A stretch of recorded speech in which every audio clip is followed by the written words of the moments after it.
Morning दोस्तों, आज मैं आप लोग को प्रीवियस ईयर क्वेश्चन करवाने जा रहा हूं। प्रीवियस ईयर क्वेश्चन करने का दो फायदा आप लोग को मिलेगा। पहला तो ये कि पूरे मैं कॉन्सेप्ट पर ध्यान दूंगा, उसके बेसिक चीज़ों के बारे में बताऊंगा। और दूसरी बात ये कि पूरे प्रीवियस ईयर क्वेश्चन में मैं सभी का शॉर्ट ट्रिक लाया हूं। कॉन्सेप्ट प्लस ट्रिक आज के पूरे प्रीवियस ईयर क्वेश्चन में चलेंगे। तो आइए पूरे क्वेश्चन को सॉल्व कीजिए और आनंद उठाइए। तो देखिए, क्वेश्चन नंबर 1 को हम लोग बनाते हैं।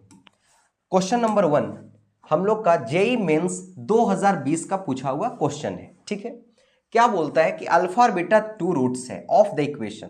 आपका रूट्स कुछ दिया हुआ है। आपका रूट्स क्या दिया हुआ है कि X square minus 6x plus 256 is equal to 0।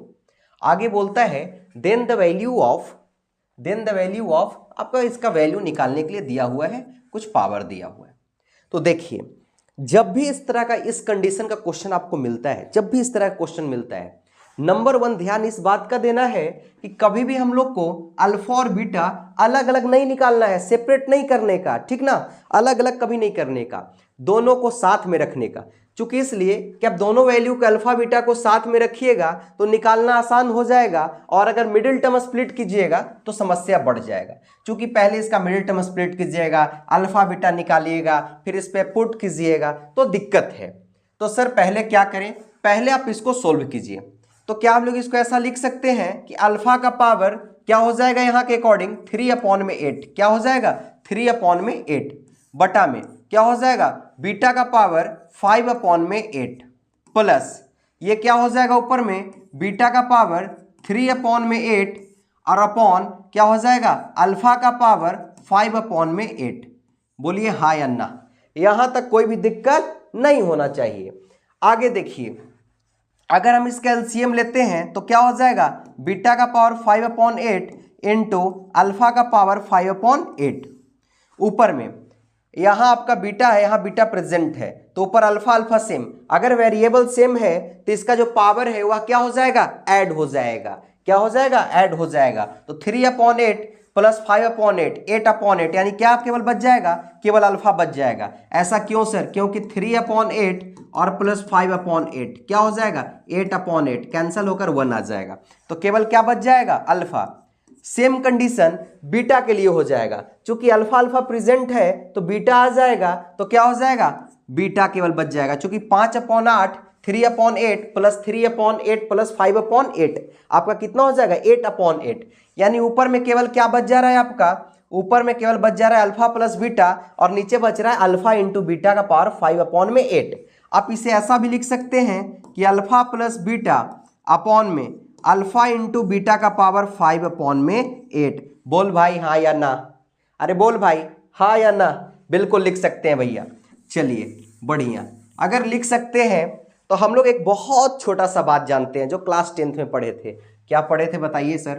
तो alpha plus beta is equal to -b/a होता है और alpha into beta is equal to c/a होता है। बोलिए हाँ या ना, होता है या नहीं होता है। बिल्कुल। अब देखिए, तो -b यानी क्या हो जाएगा यहाँ पर 64 अपॉन में कितना, कुछ नहीं तो फिर आपका 1। उसी तरह से c अपॉन में कितना हो जाएगा 256।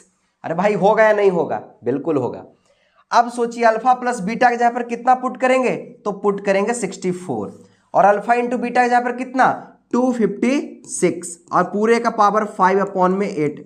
ये क्या, ये कुछ चमक रहा है क्या, कुछ दिख रहा है इसमें। हाँ, जब भी आपको फ्रैक्शन में पावर आता है तो फ्रैक्शन वाले वैल्यू का जो अपॉन में जो आपका वैल्यू आया है आप उसको काटने की कोशिश कीजिए। ठीक है, आप उसको ऐसा बनाइए कि वह वैल्यू कट जाए, कैंसिल हो जाए। तो कैसे कैंसिल होगा, सोचिए, दिमाग लगाइए कि देखिए 8 है तो है किसी ना किसी का पावर 8 बनने का। अगर किसी ना किसी का पावर 8 बनेगा तो कैंसिल हो जाएगा। अब खुद बताइए कि 64 अपॉन में यह 2 का पावर अगर 8 लिखते हैं तो 256 होता है कि नहीं होता है। बिल्कुल होता है सर। अगर यह पूरा का वैल्यू आपका 8 करने पर 256 होता है तो बाहर में क्या हो जाएगा 5/8। 8 से 8 हो गया कैंसिल। अरे वाह, ये क्या हो गया जादू। देखिए ऊपर 64 अपॉन 2 का पावर कितना बच गया 5, 2 के पावर 5 कितना होता है 32। 32 कितना बार में कट जाएगा 2 बार में कट जाएगा। यानी इसका आंसर क्या हो जाएगा, इसका आंसर आपका 2 हो जाएगा, ऑप्शन नंबर बी। मतलब क्वेश्चन जो है आज के क्लास में एकदम एडवांस का भी क्वेश्चन लाए हैं, आप एकदम तरीके से कीजिएगा। न्यूटन्स फार्मूला से रिलेटेड क्वेश्चन लाए हैं। न्यूटन्स फार्मूला से रिलेटेड क्वेश्चन क्यों सर? क्योंकि इसलिए कि न्यूटन्स फार्मूला से रिलेटेड क्वेश्चन आजकल बहुत रिपीट हो रहा है, बहुत ज़्यादा एग्जाम में आ रहा है। पहले क्वाड्रेटिक नहीं आता था, एक एग्जाम में आया, दूसरे एग्जाम में नहीं आया, ठीक है, शिफ्ट 1 में आया तो 2 में नहीं आया। आजकल क्या सभी शिफ्ट में क्वेश्चन दे रहा है, प्रत्येक शिफ्ट में एक नया क्वेश्चन डाल दे रहा है। तो क्या करेंगे कि पूरे क्लास में क्वाड्रेटिक को अच्छे तरीके से समझेंगे। और क्वाड्रेटिक बहुत डिफिकल्ट नहीं है, आसान है। अब आइए